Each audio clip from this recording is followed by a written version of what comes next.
Sheep have invaded my university campus. Welcome to Inner Mongolia.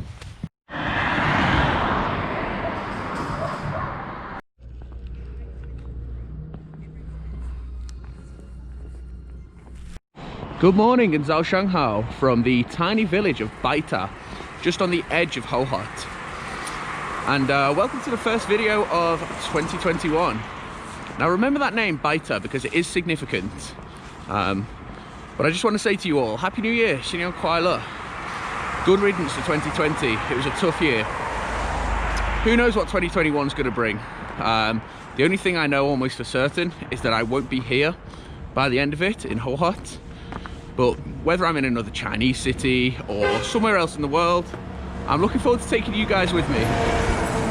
Now, full disclosure, I know it's been a while since I filmed. I intended to film this video last week. We were hit by record low temperatures in northern China. At one point in the city, it got down into the -30s. So it was just not plausible. Now, by contrast, today's a rather balmy -7. So it should be perfect filming conditions. Unfortunately, the air quality had other ideas, and we're at hazardous air quality today. So more than one reason to keep a mask on. Anyway, let's find out why I'm in a village called Baita and why that name is significant. The term Baita is quite frequently seen in Hohhot. Not only do we have Baita village, there's Baita railway station, and in fact even the international airport is Hohhot Baita International Airport. And the term directly translates to White Tower, which may seem a bit odd until you see this. The Wambu Huaying Pagoda, better known as the White Tower.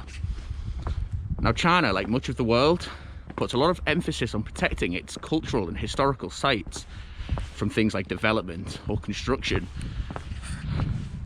The strongest protection is given to places like the Great Wall or the Forbidden City, or maybe Shanghai's Bund. But rather incredibly for me, Hohhot, this small city by Chinese standards, has one. And that's where I am now.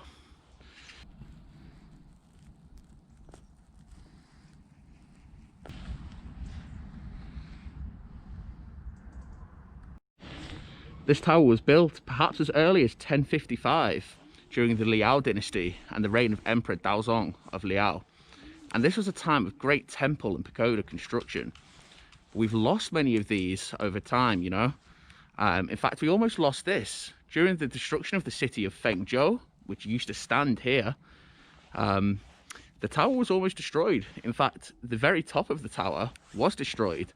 But great effort has been put in over the years during the Jin dynasty, in particular, to restore it to its former glory and to repaint it in its white clay that gives it its iconic colour and its name,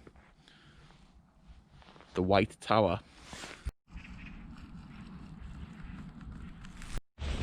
While the design of this tower is spectacular, with its lotus flower base and its carvings on the second and third floors of the Bodhisattva, and while this is, you know, iconic because it's one of the few remaining pagodas from the Liao dynasty, it's actually what they found inside that makes this so important to the Chinese government and the Cultural Heritage Association.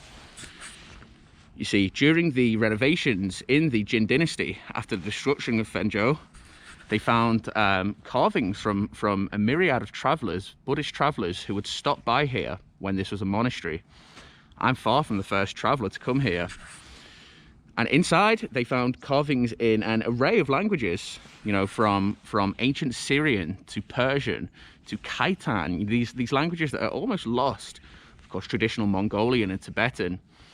And they also found 6 carved stone tablets, and these tablets in great detail explain the history of the city of Fengzhou, the destruction of Fengzhou.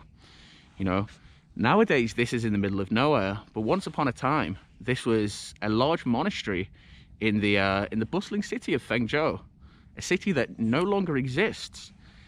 When you look around, it's hard to believe that once there was real civilization here, and now the only thing we have left to remember it by is this, the Baita. So this is why it's so important to protect this site.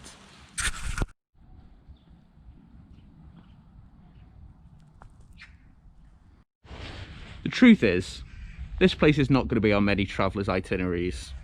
You know, when you come to China, you go to the Great Wall, you go to Shanghai, maybe to Xi'an to see the Terracotta Army. Very few people are going to travel to Hohhot to see the pagoda. But for me, I find it fascinating that in my small city, you know, just 20 kilometers east, we have this tower that stood here since 1055 that tells us so much about the history of northern China, of the Jin dynasty, of the Liao dynasty, you know, and of the destruction of a whole city. It's fascinating. You know, many people who live in this city have never been here, and yet here it is, right on our doorstep. Hohhot's White Pagoda. Now granted, okay, there's not all that much to see around here, and it is in the middle of nowhere. But we're not done yet. Let's hop on the bus and check out some of the local villages.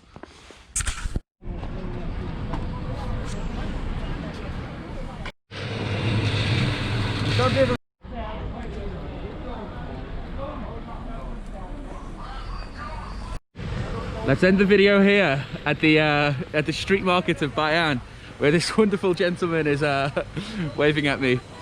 Lots of lovely vendors here roasting sunflower seeds and chestnuts. The smell in the air is amazing, and it's one of the reasons I love places like China, you know.